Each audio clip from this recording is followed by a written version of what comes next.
Eu expresso a Deus a minha gratidão por esse privilégio que Deus me outorga de nesta noite estar aqui, neste culto alegre e feliz, em que sentimos a manifestação do Espírito de Deus. Cumprimento aos santos e fiéis irmãos e irmãs com a paz do Senhor. Antes de entregar a mensagem que Deus tem colocado no meu coração, eu quero representar aqui o santo ministério da igreja e também prestar a nossa justa homenagem aos nossos pastores pelo dia de hoje, que é comemorado, e com certeza em todos os lugares esta data está sendo lembrada. O apóstolo Paulo justificou o porquê desse dia. Por que comemorar o dia do pastor? Alguém pode perguntar. O apóstolo Paulo, respondendo, Romanos capítulo 13, verso 7, disse assim: portanto, dai a cada um o que deveis. A quem honra, honra. E é o que nós estamos fazendo, honrando homens que Deus tem colocado aqui. Um dos textos mais falados e lidos nesse dia é aquele de Jeremias 13:15, que diz assim: eu vos darei pastores segundo o meu coração, que vos apacentem com ciência ou com conhecimento e com inteligência. Então aqui nós, nessa data, nos faz lembrar algum propósito que Deus tem colocado estes santos homens para trabalhar com o seu povo. O texto de Jeremias, pastor João e pastor Argemiro, é muito claro. Diz assim: e eu vos darei pastores segundo o meu coração. Quem dá pastor à igreja é Deus. Aqui está do modo tanto claro, ou seja, o ministério pastoral não é voluntário. Tanto o senhor quanto o pastor João não disseram: Deus, me consagra pastor. Não, está claro o que ensina a Bíblia. É Deus que soberanamente chama. Soberania significa ato inquestionável. É Deus que decide e acabou. É isso que nós reconhecemos aqui, este ato de Deus. Outra coisa que me chama a atenção, que o ministério pastoral não é procurado, é recebido. É Deus que na sua soberania faz isso.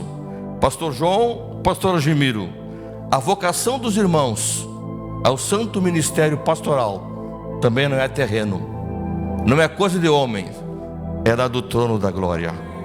Por isso que estamos felizes, alegres com esta escolha que Deus tem feito. Porque a escolha ministerial a pastor, eu também aprendo aqui que os seus fundamentos nunca foi e nunca será por mérito. Não merecemos nada. Os irmãos foram chamados pela graça de Deus. E é por isso que nós estamos felizes em poder dizer: não somos nós que decidimos se os senhores são ou não pastores, mas sim Deus. Outra coisa que me chama a atenção aqui, que eu não posso deixar de passar: Deus não apenas chama, mas Deus especifica a missão. Efésios 4:11, Paulo também ensina isso. Só que esse privilégio, pastor Argemiro e pastor João, ele é coberto de quê? De responsabilidade. É um privilégio servir a Deus, mas tem responsabilidade. Primeiro, perante Deus que lhe chamou, perante a igreja a quem os irmãos servem, e perante a sociedade, ou seja, perante os homens que espera ver o exemplo dos cristãos na vida dos nossos líderes. Outra coisa eu quero dizer: o ministério pastoral lida com valores eternos. O que é ser pastor? Ser pastor é alimentar almas, é alimentar vida. Eu aprendi também, lendo esta palavra, que o pastor não procura o alimento, o pastor oferece o alimento, que é esta palavra. Agradeço a Deus, porque tenho a certeza também que pastorear é proteger o rebanho. Pastorear é também gostar de sentir o cheiro da ovelha. Por quê? Porque o pastor disseram às crianças, 24 horas o pastor convive com a ovelha. Então é o pastor que leva para beber, é o pastor que dá alimento para a ovelha. Quando uma está fraca, está doente, é o pastor que abraça. Quando uma cai, é o pastor que levanta. Então o pastor tem que gostar, tem que sentir o cheiro da ovelha. E eu louvo a Deus, porque eu sei que isso eu vejo na vida dos irmãos aqui. Então, antes de ministrar a palavra, eu quero convidar o irmão Jackson e o irmão Goni para que passem aqui e transmitam em nome do ministério um abraço a cada um dos nossos pastores. Por favor, meus irmãos, convido a igreja para ficarmos em pé. É o que podemos oferecer para o senhor pastor Ademiro, para o senhor irmão João. Este abraço simboliza o apoio do ministério ao ministério dos irmãos.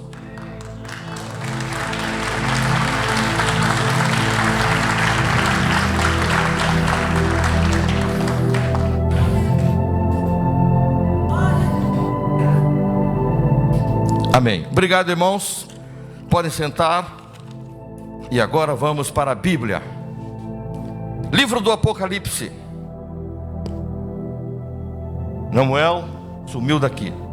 Não se preocupe que até as 11 nós terminamos. Apocalipse capítulo de número 3 e versículo 8. Samuel estava preocupado com o tempo, pastor, que estava correndo, olha o tempo. Não, até as 11 eu entrego o microfone. Diz assim esse versículo bíblico: eis que tenho posto diante de ti uma porta aberta. E olha o detalhe: a qual ninguém pode fechar. Os irmãos que têm a Bíblia na versão King James, diz assim: eis que eu tenho posto diante de ti uma porta aberta, a qual ninguém consegue fechar. Eu trago uma mensagem de Deus aqui nesta noite para a igreja, para dizer que Deus nesse dia decidiu abençoar a tua vida. A porta está aberta e ninguém vai impedir de Deus operar um milagre na tua vida. O livro do Apocalipse é um dos livros mais lindos e mais belos, mais fascinantes da Bíblia. E é através dos seus símbolos e das suas figuras que Cristo mostrou para João na ilha de Patmos, que nós vamos aprender como será os últimos dias da humanidade na face da terra. Esse capítulo 3 que eu tenho lido dos irmãos, do versículo 7 até o versículo 13, está o registro do envio da 6ª carta que João escreveu à igreja da Filadélfia, na Ásia Menor. Filadélfia significa amor fraternal. E essa igreja de Filadélfia, juntamente com Esmirna, foram as únicas das 7 igrejas, as únicas que não receberam nenhum tipo de repreensão de Jesus.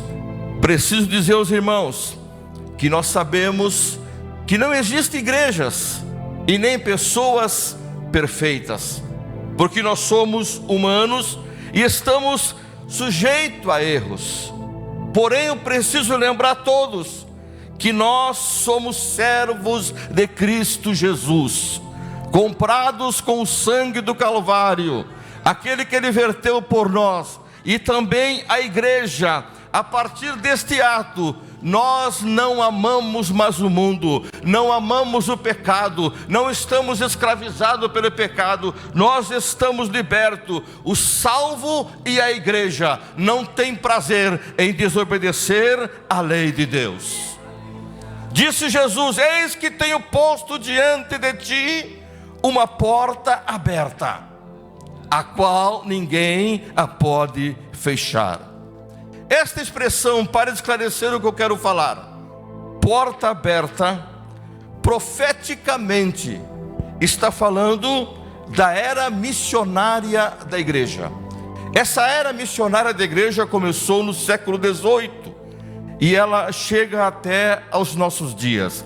Esta cidade, a cidade da Filadélfia, era conhecida nos tempos antigos como a porta para o Oriente, justamente pela sua posição geográfica.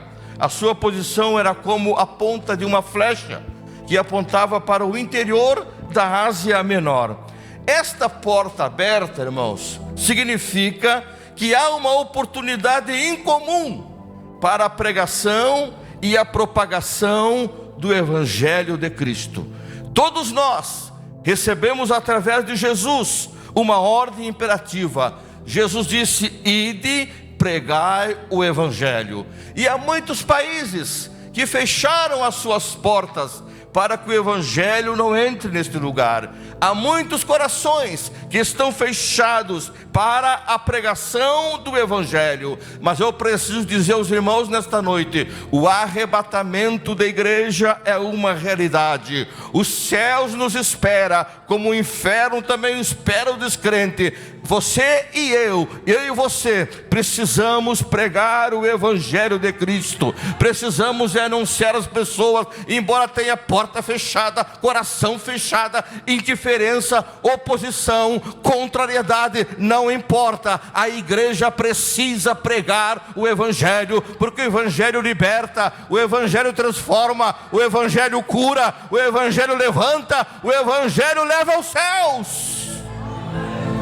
Foi isso que Paulo falou para Timóteo, em sua segunda carta, capítulo 4, verso 1, Paulo disse: conjuro-te. Esta palavra conjuro-te no grego significa: eu te encorajo solenemente. Timóteo, eu estou te dizendo diante de Deus e diante do Senhor Jesus Cristo, que é de julgar os vivos e os mortos da sua vinda no seu reino. Paulo disse que pregues a palavra. Insista a tempo e fora de tempo. O Evangelho precisa ser pregado. Nós precisamos anunciar. Disse Jesus: eis que tenho posto diante de ti uma porta aberta, a qual ninguém a pode fechar. Meus irmãos, todos os dias, todos os momentos, nós passamos por portas. São tantas portas que nós abrimos e fechamos, nos armários, em nossa casa, no carro. E é um detalhe que nem sempre que nós abrimos uma porta, nós encontramos aquilo que nós procuramos. E o que a gente faz? Fecha aquela porta e vou abrir outra, até que eu possa encontrar aquilo que eu estou necessitando. E esse ato de abrir uma porta é um dos mais inteligentes e sugestivos, figuras simbólicas de uma linguagem. Por quê? Porque nós abrimos as portas, nós temos uma visão melhor. Abrindo uma porta, nós vamos ver coisas mais profundas. Abrir a porta significa também grandes possibilidades que estão diante dos nossos olhos. Deixa eu ser um pouco mais profundo para você entender o que significa uma porta aberta.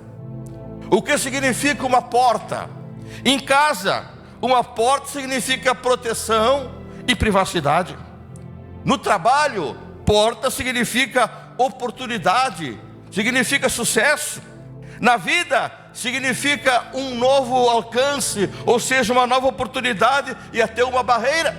E na vida espiritual, porta significa uma escolha: é o céu ou o inferno, o bem e o mal. Mas eu venho aqui para te dizer que Jesus se apresenta e diz: eu sou a porta.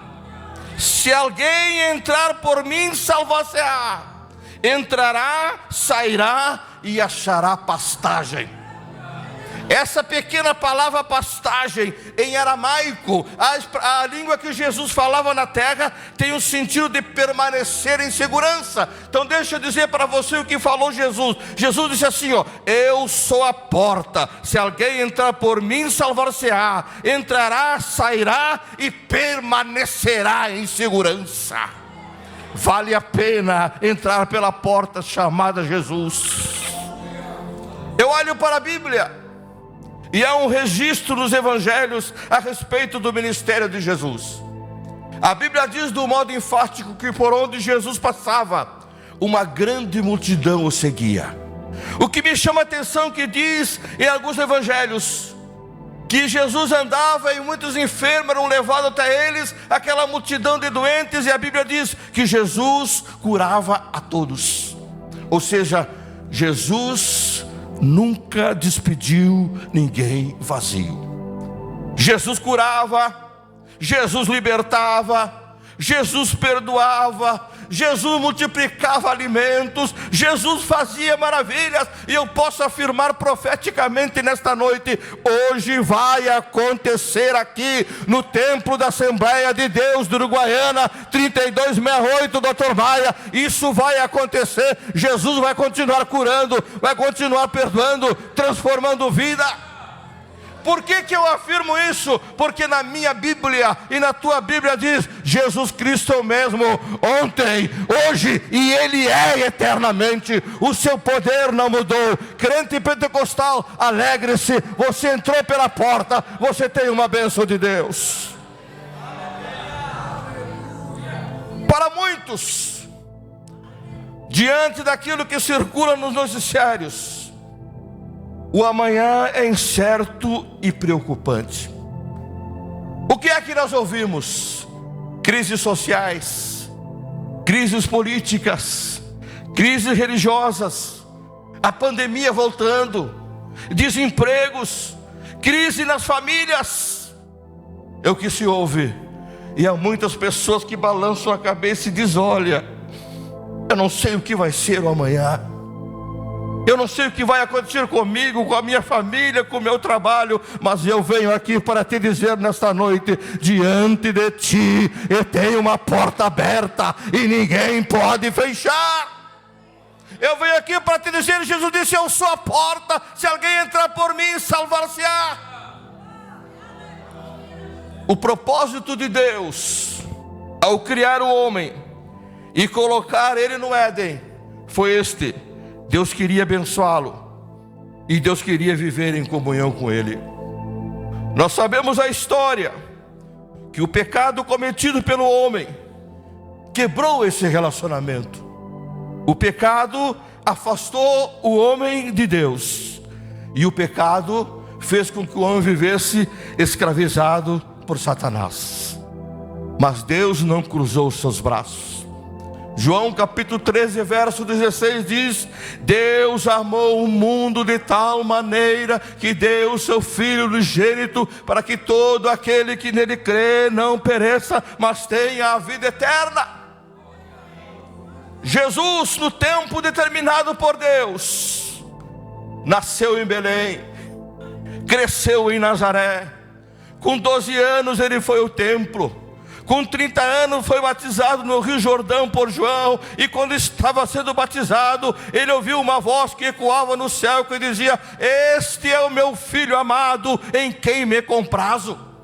Jesus vai ao deserto, ora 40 dias e 40 noites também em jejum. Aparece Satanás e Jesus vence Satanás com o poder da palavra, dizendo: está escrito. Jesus volta para Galiléia e começa a pregar, dizendo: arrependei-vos, porque é chegado o reino de Deus. A porta da salvação estava se abrindo.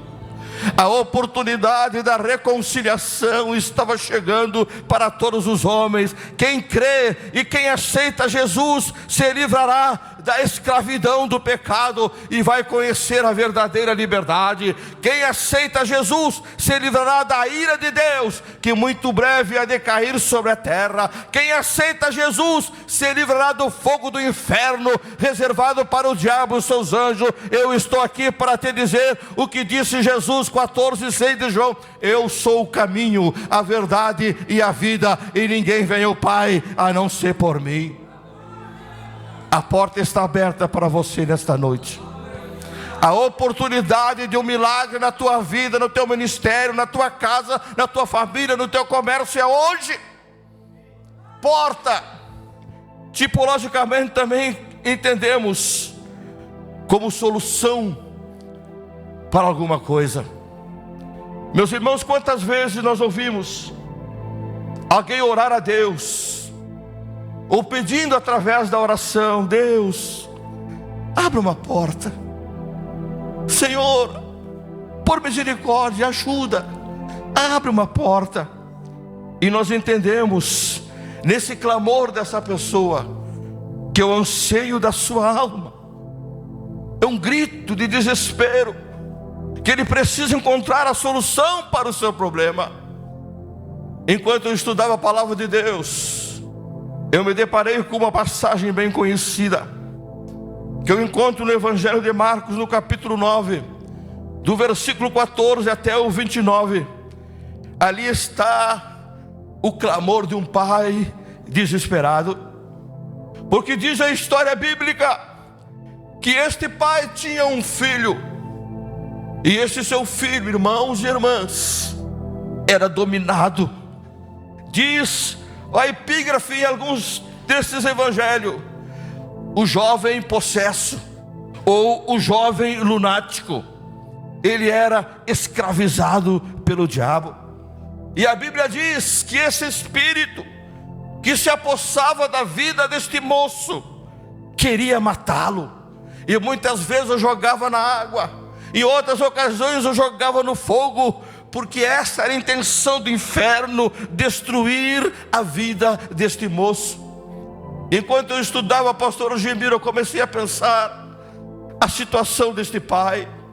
Quem sabe quantas vezes o pai pegava o seu filho, ia acariciar o seu filho, e via as marcas das queimaduras no seu corpo, via os ferimentos que tinha o corpo deste moço, porque o diabo queria matá-lo.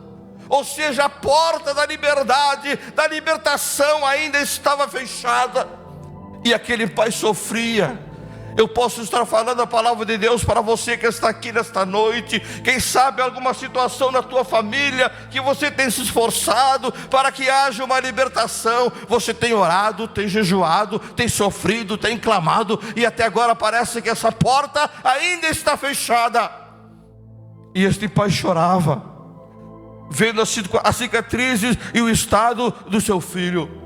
Mas lendo o início do capítulo 9, nós vamos ver que nos mostra que Jesus estava no monte, juntamente com Pedro, Tiago e João, chamado Monte da Transfiguração.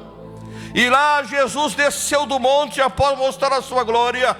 E diz o versículo 15 que me chama a atenção, que toda a multidão, vendo quando Jesus descia, ficou espantada, e correndo para ele, o saudaram. Jesus estava chegando. Havia uma multidão em torno daquele pai. Havia os discípulos que nada podiam fazer por aquele pai. Mas na minha Bíblia e na tua Bíblia diz: Jesus estava descendo, como está descendo o seu Espírito aqui esta noite, com uma resposta para a tua vida. Há uma resposta de Deus. Eu creio, pastor Ogemiro, que os Deus dos céus, o Deus da terra, o Deus que manda, está agindo em prol desta igreja, e eu vejo milagres de Deus aqui. Aleluia. Mateus, que também registra esse milagre, no capítulo 17 diz que o pai desse menino clamava assim: Senhor, tem misericórdia do meu filho. Ele foi em busca de Jesus: Senhor, tem misericórdia do meu filho. É como se ele dissesse: Senhor, abre esta porta para mim, eu preciso dessa libertação, abre esta porta para mim. E o versículo 17 diz: Jesus respondendo disse: trazei-me aqui o menino. Ou seja, tu vieste a mim, eu sou a porta. Trazei-me o menino aqui. E eu pergunto para a igreja: você acha que o teu problema é muito grande para Jesus não resolver? Você acha que essa enfermidade que tem maltratado o teu corpo, o meu Jesus que me tirou do dentro de um caixão, pastor, eu me recordo, o médico pegou o atestado de óbito e entregou para minha mãe e disse: vá sepultá-lo, já está morto. Mas hoje eu estou aqui na Assembleia de Deus para dizer que para Jesus não é impossível. Você acha que Ele não pode solucionar o teu problema? Acha que Ele não pode entrar lá dentro da tua casa e solucionar aquele problema que o inimigo tem levantado? Você acha que Ele não pode fazer isso em teu favor? Jesus pode, e nesta noite Ele diz: trazei-me aqui. Trazei aqui o menino. Deixa eu mudar um pouquinho. Traz o teu problema a Jesus. Traga o teu problema para Jesus. E se ele não resolver, você pode dizer: o irmão Gilmar é um mentiroso, mas eu sei em quem tenho crido, disse Paulo. E eu posso dizer nesta noite: eu sei em quem tenho crido. Um Jesus que faz, que realiza, que opera milagres, que opera maravilhas. Aleluia, aleluia, aleluia. E quando trouxeram o menino, Jesus disse: escuta, há quanto tempo ele sofre assim? E o pai disse no verso 21: desde a infância. Quanto tempo de sofrimento? E eu te pergunto hoje: há quanto tempo você está sofrendo com o teu problema? Mas nessa noite ouço o que diz Deus pela minha boca: trazei-me aqui, eu sou a porta. Trazei-me aqui o problema. Se você sair do teu banco com o teu problema, eu te digo, você vai voltar sem o teu problema, mas com a tua vitória, com o teu milagre, com a graça, com a glória de Deus na tua vida. Você crê nisso? Fique em pé, por favor. Oh, aleluia, aleluia, aleluia, aleluia. O sofrimento chegou ao fim. A porta foi aberta para aquele pai. A hora da liberdade chegou para aquele pai. E quando aquela criança chegou, aquele moço chegou diante de Jesus, a Bíblia diz que o inimigo, na última tentativa, fez um barulho, fez um movimento, e alguém disse: morreu, terminou. Não, aonde Jesus está, aonde Jesus espera, a vida, a alegria, a glória, a poder, a majestade. Jesus levanta a sua mão e diz: espírito mudo e surdo, eu te ordeno, sai dele e não entre nunca mais. E a Bíblia diz: e Jesus, tomando-o pela mão, o ergueu, e ele se levantou. É isso que está acontecendo aqui esta noite. Levante-se pela fé, levante-se crendo. Vamos, Renato, o Renato vai cantar. Enquanto estiverem cantando, você tem a oportunidade de, numa decisão sua, vir trazer o teu problema aqui. Venha trazer o teu problema aqui. Os obreiros estamos aqui. Vamos orar. A glória do Senhor está no templo. Deus está nesse lugar. E há milagre para a tua vida. Aleluia. Glória a Deus. Trazei-me aqui. Traga o teu problema aqui. É enfermidade? Jesus cura. É desemprego? Jesus abre porta. Tem problema na tua casa? Jesus soluciona. Ele sabe de tudo. Olha aí, bem-vindo, bem-vindo, bem-vindo. Bem-vindo, bem-vindo. Não importa o tamanho do problema. Eu creio num Deus que faz tudo. Venha. Que Ele é a tua decisão. Cuidando. Depende de um gesto teu. É só sair do teu banco. Venha. Aleluia. Se você tem um Deus, venha, aproveite agora, que cuida de você. Deus faz milagre, Deus faz maravilha. E jamais te esqueceu.